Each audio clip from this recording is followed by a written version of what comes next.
Now from the Weather Tracker TV Storm Studios, this is your weather today.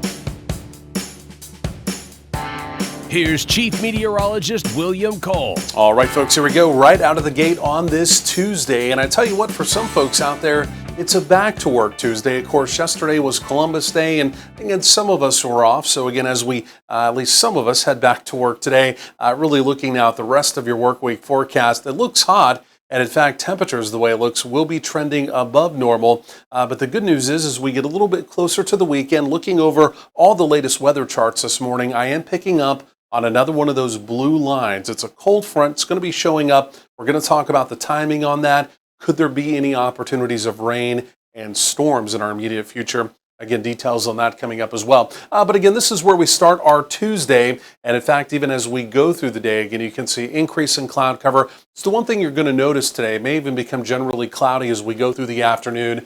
But again, Metroplex high temperatures will make it into the mid 80s. So this is also where we started the morning.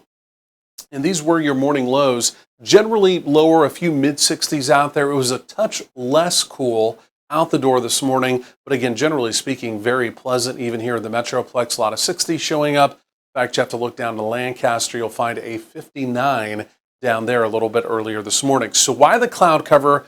And what about this kind of vague opportunity of rain that I was talking about? Well, number one, over the last 24 hours, you can see where the rain's been, right? Down at the Rio Grande Valley, the deep south of Texas. And as we go forward in time, talking about the rest of today, Tuesday, tonight, even into parts of tomorrow, Wednesday, generally speaking, that's where the rain is going to stay. This is going to be a train, literally, of moisture moving through that area.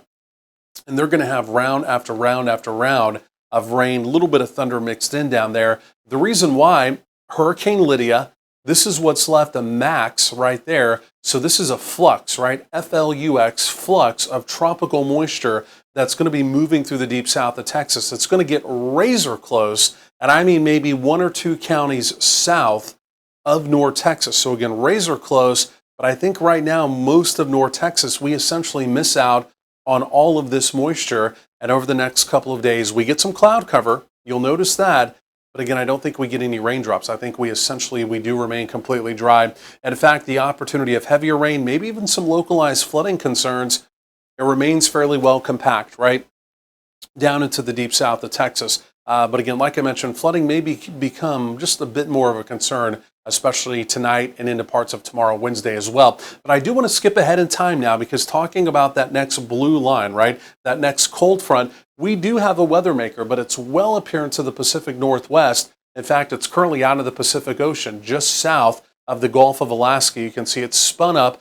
There's the cold front. That's going to be inbound as we get into Thursday, into Friday, and it is going to drop our temperatures as we get into the weekend back into the 70s. But the only drawback is this weather maker here, it's going to be pretty limited on the ingredients it has to work with. And right now, I've only got about a 20% opportunity of rain and storms as we go through Thursday into Thursday night. We'll track that carefully, but it appears as though that is also going to be mostly dry as well. So here's that moisture in the near term, though, right? Tonight, tomorrow. Again, look how close it gets. You see a few very weak echoes trying to show up in our southeastern counties. But again, the bulk of the active rain, literally 1, 2, stays 2 counties just to our south. So again, it's a real deal swing and a miss, unfortunately, for us here in North Texas. Even though we've got a lot of that moisture in the area, sometimes our humidity, our dew point numbers can really crank up. It can become oppressively humid. But at least as we go through the day today, dew point numbers here generally in the lower 60s. So not too bad, right? Still a fairly comfortable, but again, a fairly hot afternoon. Speaking of the hot factor, here we go, daytime highs. A little bit less hot in our southern counties where there will be more cloud cover. But again, generally speaking, we're in the mid 60s as we go through the day. We'll call it mostly cloudy heading into your evening, but we are dry here in the Metroplex. And again, you can see temperatures easing there down through the 70s for any kind of Tuesday evening plans. And then overnight tonight, basically mid 60s. Additional cloud cover overnight is going to help to hold the temperatures up by a few more degrees. And then even as we go through tomorrow, Wednesday, lower to mid 80s. Again, we'll call it a fairly warm to kind of hot afternoon, depending on your point of view, right? So for tomorrow, Wednesday, 10% probability here in the Metroplex. Again, cold front dry line sets up on Thursday. It's a 20% opportunity. But again, as the cold front comes through, there it is. You can see 70s back for the weekend.